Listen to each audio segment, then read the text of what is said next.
Good afternoon, everybody. Welcome to Charity People's LinkedIn live channel. My name's Emma Adams. I'm director of our fundraising team, and I'm joined today by my colleague, Ben Garner, and we're going to be talking to you about direct marketing. Hi, Ben. Hi, good afternoon, Emma. Thank you for having me this afternoon. No problem. So as always, if anybody has any questions or comments, just send those through and we'll do our best to answer them throughout the session. And Ben, before we actually sort of get started and talking about all things DM, today is obviously a super exciting day for you as it marks your 10-year anniversary with Charity People. Very exciting. Thank you very much. 10 years, it's flown by. Yeah, I feel like I can hear sort of everybody at Charity People just applauding at the moment, but I'm sure we'll see some comments popping up. So yeah, 10 years obviously is a long time, and most of that time you've spent sort of in the area of marketing and direct marketing or fundraising roles that relate to marketing. So what's the reason for that? Sort of why have you specialised in marketing, do you think, during that time? What's your background? Well, I have a degree in economics and French, and I moved to London in 2004. I worked in London, in the City of London, for 6 years, recruiting roles within marketing and market research. And then I took a short break in 2010 to train to become a personal trainer. So many of the transferable skills, being a recruiter and a personal trainer, very much the coach, and you're working there as a cheerleader. And I joined Charity People in June 2012. I was particularly drawn to the vision and values of Charity People when I joined. The non-for-profit sector is a fantastic sector to be part of. You speak with and meet so many people, so many interesting people from many walks of life. We're also fortunate as well to volunteer for many of our clients. Volunteers for charities such as Beating Bowel Cancer, Marie Curie, Tommy's and Shelter. Yeah, I mean, you've had the opportunity to work with so many different charities over that time as well. How many roles do you think you would have worked on in marketing and direct marketing? Yeah, so within direct marketing and individual giving, there have been over 250 roles recruited across a variety of levels, from the officer to executive, manager, heads of and director. This is from over 100 charities. In addition to this, I'll also mention that I've recruited over 100 positions within digital fundraising and marketing at Charity People over the last 10 years. And what you find is you take the candidates very much on a journey. They'll come back to you in a couple of years when they're looking again. So to have recruited many officers and many assistants, you see them later on in their career. They can become clients and they can be recruited for more senior positions. So it's great to see that evolution of candidates over the years. Definitely. I think that's one of the best and most rewarding parts of our role, isn't it? When, you know, you work with somebody on a role and then years later you work with them on their next role, and then, you know, they'll come to you then when you actually, when they're looking for somebody for their team, and just getting to know people and sort of, you know, working with them on that journey is obviously amazing. Do you remember the first role that you ever worked on? I do. The nostalgia kicks in when you ask questions like that, and I do. It doesn't surprise me because you have an amazing memory, and that's one of the things that we know about you. Yes, that's right. Yeah, you have to remember these things, and it does. You do remember when you come to big landmarks in your career. You do remember things that you've done. So the role was at the Mayhew Animal Home. It's an animal charity in Kensal Green in northwest London. It was a head of marketing position. And it's a candidate whom I've worked with in the following years to help her find positions. And also, we've supported them as a charity across different areas at Charity People, different fundraising positions. We've assisted with them as well. So yeah, good memories of that first position. Brilliant. And how do you think, sort of, just even thinking about sort of direct marketing in particular, during that 10 years, I mean, so much has changed. I mean, so much has changed in the last year, obviously. But over that 10 years, you know, what sort of major changes have you seen, and how has that sort of affected the roles that you've worked on? Yeah, a lot. So first of all, direct marketing remains fundamental to fundraising programs. It's extremely important. It's really evolved and become more innovative, especially after COVID. What I mean by this is digital is a big part of the direct marketing mix, and it's opened many more communication channels, such as online events and social networking. Programs are much more data-driven and sophisticated. It enables fundraisers to really understand their market and how to acquire and retain donors. There's also been a real shift to supporter experience as a whole and how the direct marketing program integrates with other fundraising income streams. I'll also say that the sector must fight and continue to fight to optimize funds and retain donors. The supporter journey is so important. This is when fundraisers using a roadmap of communications that should map out the most appropriate touch points to communicate optimally with each supporter, so keeping in contact effectively. Acquisition of new supporters still remains extremely important. Finally, and I'm going to give you a little prediction as well for potentially the next 10 years, there'll be a lot more focus on legacy fundraising and marketing. According to Legacy Foresight, gifts and wills, which is part of the legacy fundraising and legacy marketing mix, are worth £3 billion a year to UK charities. Total UK legacy income has grown from £800 million in 1990 to £3 billion in 2020. And by 2030, so 8 years from now, it's predicted that legacy income will reach £5 billion. So I think for those fundraisers looking to choose an income stream to specialise in, legacies would be a great area to investigate. So there we are, potential prediction for the next 10 years. So we can catch up on that in 10 years time in 2030. Yeah, and I think we're already starting to see that actually. So I think as a team, we're obviously working on more legacy marketing roles. We've definitely noticed an increase in those roles in particular. But I think, just digital, it's impacted everything from a fundraising perspective. I think, and you'll probably remember sort of going back 10 years when you were starting out recruiting these roles, and digital always sat very separately. It was almost like it was IT or something. It was kind of an unknown.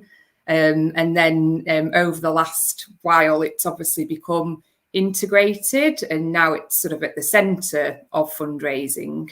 I think I was reading the other day about sort of digital as a whole, and there was an article that sort of talked about the three different phases. So we've had sort of the first two phases, the first phase where it was sort of just starting out and exploring digital impact, and then the second stage when it was embraced, and now we're going into like a third stage, which is really where it's sort of embedded into life and everything that we do. And I think that certainly it means that there's going to be a huge amount of opportunity in marketing generally, but certainly in fundraising marketing. Well, I will say just on that, the first conference that I went to at Charity People, and we regularly go to conferences run by the Institute of Fundraising or within marketing, was a digital fundraising conference, and this would have been back in late 2012.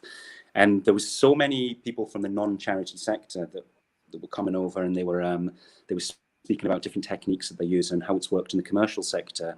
And I'd like to think that many innovations can happen and do happen in the charity sector before other sectors cotton on. But I think within the digital space, there's been a lot of great input that's happened from the commercial sector, from digital agencies, in the last 10, 15 years that have come across. And you mentioned IT earlier, and that's a really good point. I think different sectors can influence the charity sector just as we can influence them. And but it was really good conference to go on, and a lot of fundraisers were there, and they were thinking about, well, how can digital really influence the supporter journey, as we covered earlier? How can it influence brand awareness and the communication side of things? I think our sector is becoming a lot more creative as well, which is good to see.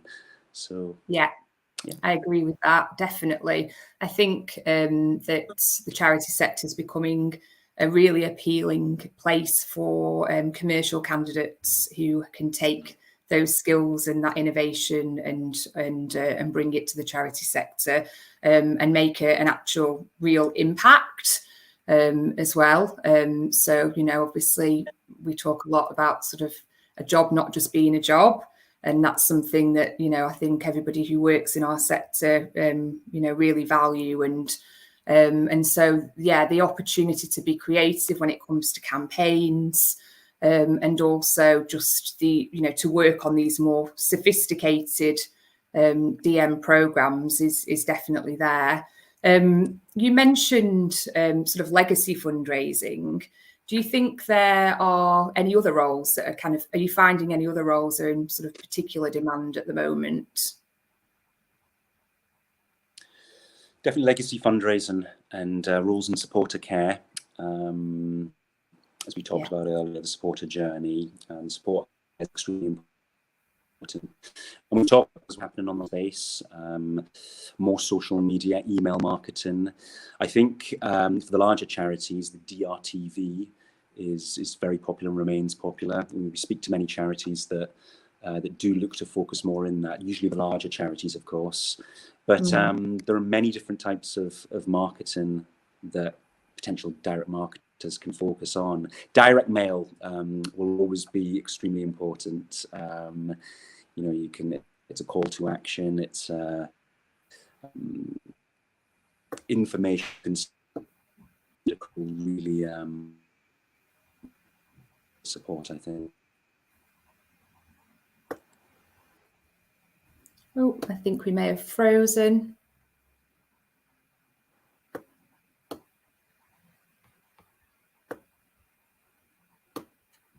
Still here. And you're back. And we're back. I didn't quite hear that, but hopefully everybody else did. And so sort of background-wise then, obviously marketing, it's a huge area, and even within fundraising marketing, as you just pointed out, there's different areas of it. So what sort of backgrounds are you looking for when you're sourcing, you know, people for roles, and, you know, what kind of backgrounds are charities open to for these roles?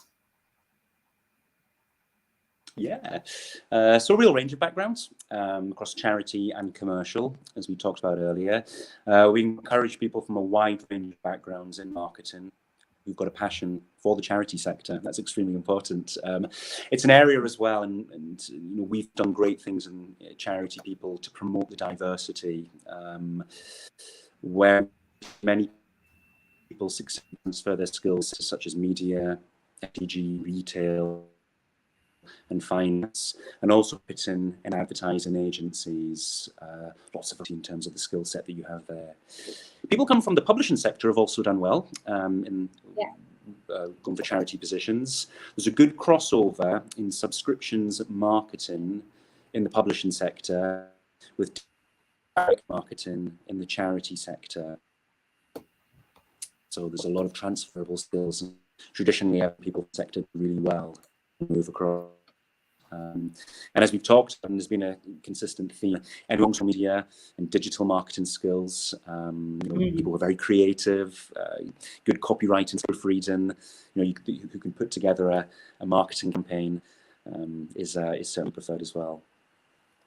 Yeah, absolutely. It's really good to hear you sort of just talk through and highlight some of those areas as well, where you know, candidates have successfully transferred from, because I mean, those are huge sector areas in themselves. If you think of retail, FMCG, advertising, publishing, and this is such an area, I think, where, you know, we've got such a proven track record of supporting people to transition from these areas into the charity sector. So I think this is a real area where we can have impact from a diversity perspective. And one that, you know, charities, I think, should be really open to in terms of what skills people can bring from these sectors as well. And yeah, it's great to, you know, to hear that that you can be so open to such a varied background of people's backgrounds. And what sort of tips would you give, do you think, to people who are looking to make that transition, who maybe aren't coming from the charity sector, as we've just said, so they're coming from a variety of backgrounds? Are there any kind of tips that you would give them to support their potential transition? Yeah, so it's competitive, but there's also a huge growth area with expected future demand. I've made some touch points earlier about the digital side, the legacy fundraising side. And a couple of pointers I would say would be, number one, to do your research, work out what charities you'd like to work for and why. Is it the cause? Is it fundraising strategy, their campaigns, culture? It's helpful to have a think about this so you end up in the right place. It has to be a cause that you're passionate about. I think it's particularly important for senior candidates making the transition from commercial to charity. We occasionally get candidates that they want to leave the commercial sector to make a difference. And that's something that you hear quite a lot. But think about why. Think about what it is about it, because it's just as competitive and it's just as stressful, sometimes more so than working in the commercial sector. Number two would be volunteering. It's extremely important. Great way to get some charity experience to align with the causes that you work for as well.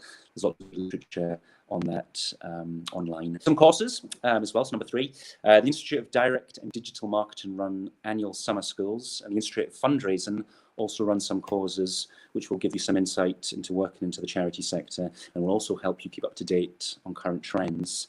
And the fourth one, which is becoming more popular now, is to get a mentor. Coaching and mentorship are becoming more popular. It's so important at all levels of your career to have a mentor in this industry. The reasons for this is that it improves your network and helps you build relationships. It also broadens your skills of guidance from an expert. And then further on down the line, others improve your your charity's brand awareness, if you like, if it's you're focusing on the fundraising side. And so very beneficial to have that mentor side of things. Definitely, absolutely. I think having a mentor, whether you're within the charity sector or outside of it at any level, is obviously always super helpful, just in terms of thinking about the future direction of your career. And all the other things you've mentioned as well, just so important when it's such a competitive market. And particularly if you are transitioning from another sector, how do you align yourself with a charity? And I think all that stuff about, volunteering and doing the research is super important. There's a lot of roles out there in the market currently. So like you say, just thinking, who is it that I do actually want to work with, and having more of a strategic approach is definitely the way to ensure that you end up in the right place. That is all brilliant advice, Ben. Thank you so much. That was super, informative, and just to hear sort of some of the trends as well. And I think there's some quite similar trends across other areas of fundraising, but I do feel that sort of direct marketing tends to fly a little bit under the radar compared to other areas of fundraising. So it's really good to have you on today and chat through some of those. I'm not sure we've got any comments or questions. Oh no, we do. We've got some comments here. A couple of people just saying that the insights have been really great, and also definitely in agreement there on coaching and mentoring as well. Super important. And also as well, a couple of people saying that about legacy fundraising being super interesting. And I definitely think for anybody sort of thinking about what next in terms of fundraising, that is a real area of opportunity. If anybody obviously wanting to find out more about the roles that we are currently working on at the moment, please do go to our website. which is www.charitypeople.co.uk. And in terms of our video, this will be saved as well, so you will be able to hop on and share the video or just check in terms of any of the questions or comments. Ben, congratulations again on your 10 years. Absolutely amazing, and wishing everybody a great week. Thanks, Ben.